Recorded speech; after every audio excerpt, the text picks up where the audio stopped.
SoftBank. Huh? I don't know so much about SoftBank. Okay. So there are challenges, so that means stepping out of your comfort zone. You have to build up a reputation.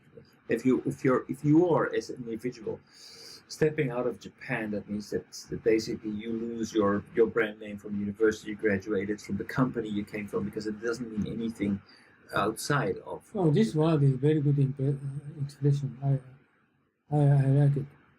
Stepping out of your comfort zone. Right.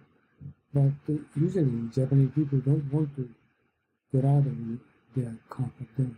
Right. Right, especially after learning. Right. Right. So that leads to conservatism and postponing decisions that need to be made. Very understandable, but it's also risky.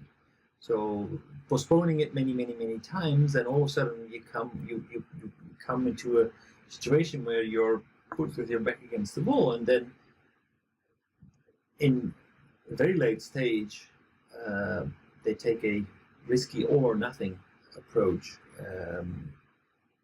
and plunge into the dark, like Toshiba did, like Kirin did, which was a lethal or near lethal attempt at globalization. Doing it step by step, getting familiar, making mistakes also part of the process, so that you can learn something. But little steps, globalizing seems to be a much less risky approach than taking an all or nothing plunge in the dark approach. As unfortunately quite a few large companies have been doing lately, is very risky.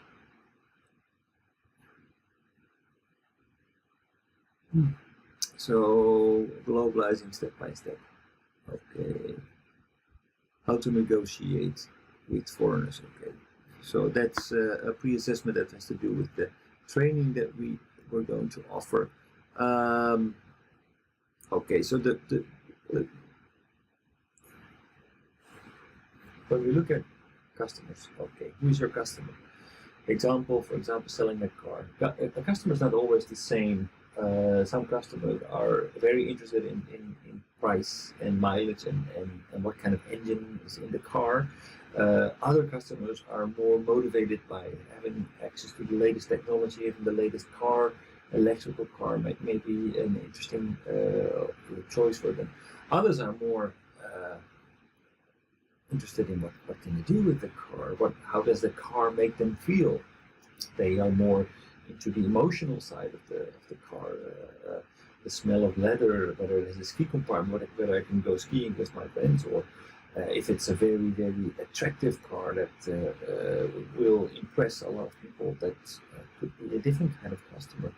And then you have customers who are interested in safety, warranty, and reliability.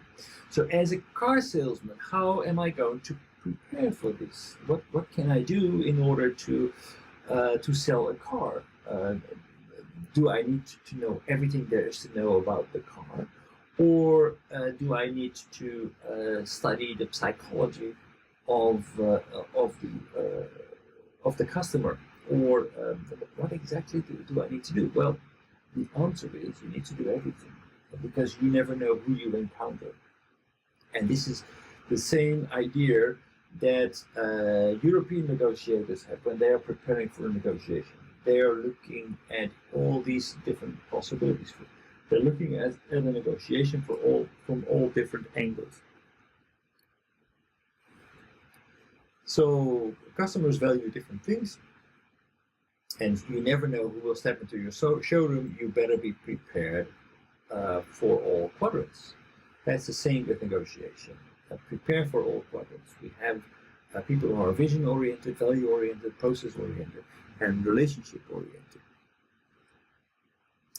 So regarding vision, what does that mean? In terms of vision, that means separating positions from interest. If somebody says, okay, I'm going to sell you this car, but I will not take any yen less than 4 million, that is a position.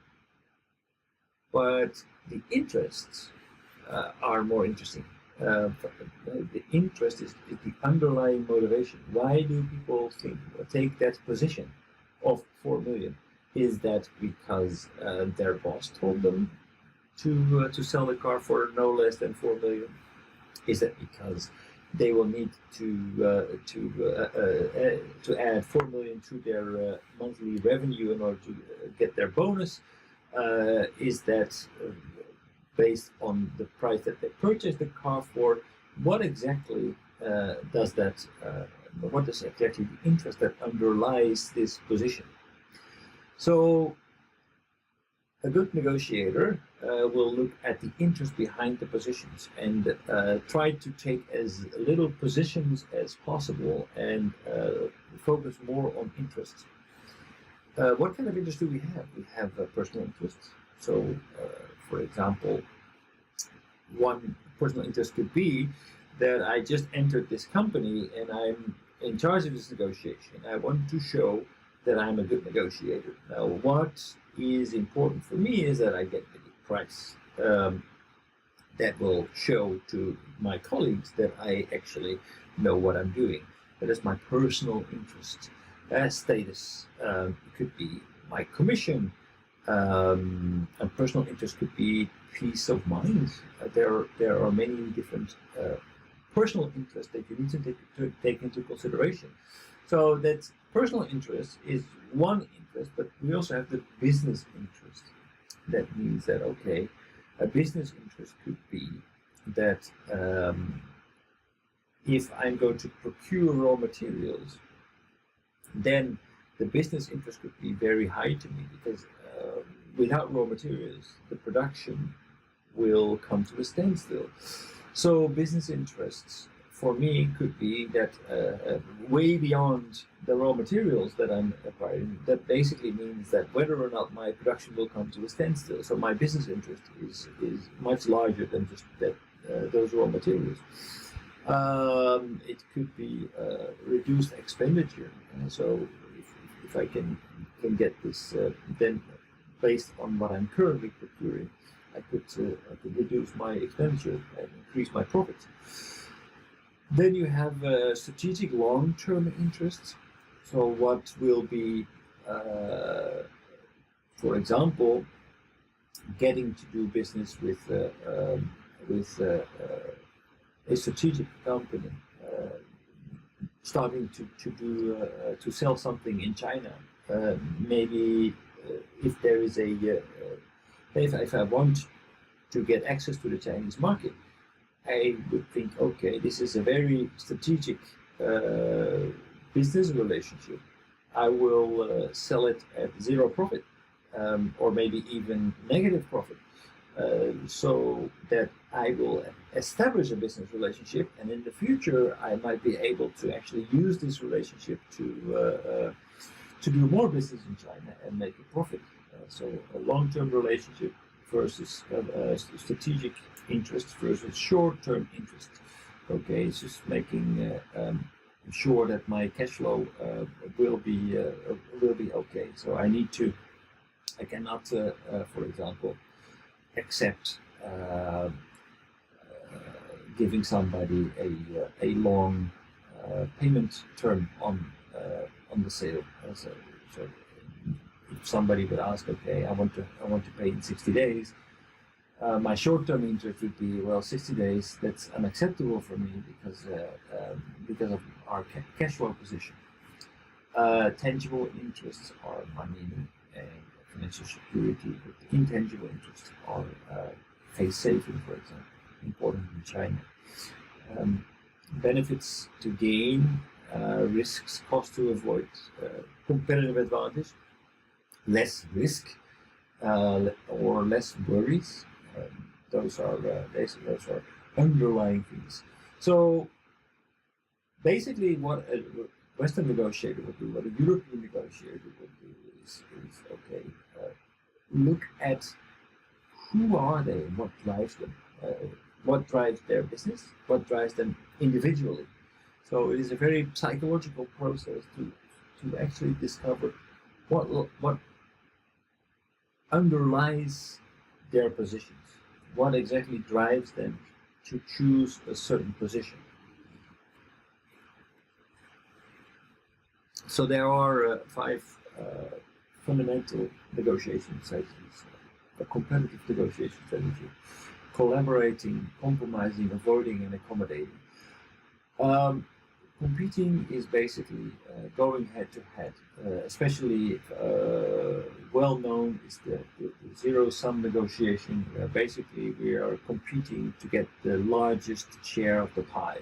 So we have a pie, we are negotiating, we are aiming to get more than 50% of that pie, because whatever the other side gets, I will not get. So that is a competing negotiation strategy. There is a collaborating negotiation strategy. Is okay. Instead of going head to head with each other, being on both sides of the table, collaborating is more okay. Let's look at this problem from the same direction. How can we solve this together? That's collaborating strategy. Compromising is basically okay. Let's meet each other halfway. Instead of actually solving the problem, we say okay. Let's go halfway. Avoiding is trying to not to disrupt the relationship, try to avoid, and accommodating is basically saying yes to everything. So these strategies, they depend on a number of things. For example, how strong is your batman? How strong is your alternative? If I will not get this deal, what do I have? What kind of alternative do I have? So if I will not be able to get the car from this buyer, what kind of car do I have as an alternative option? So if you have a good BATNA, that means that you can be more competitive. Your negotiation strategy can be more competitive. How much time do I have? The more time you have, the more competitive you can become. How important is the relationship? The more important it is, the less competitive you can become. And if it's very strategic, you will also be more willing to accommodate or compromise in order to get the deal. And what is the strategic value of the deal? And what is the monetary value of the deal? If it's a small deal, okay, you can compete. But if it's a very big deal, then you can be a little bit more careful, or probably will be more careful, and in order not to rock the boat too much.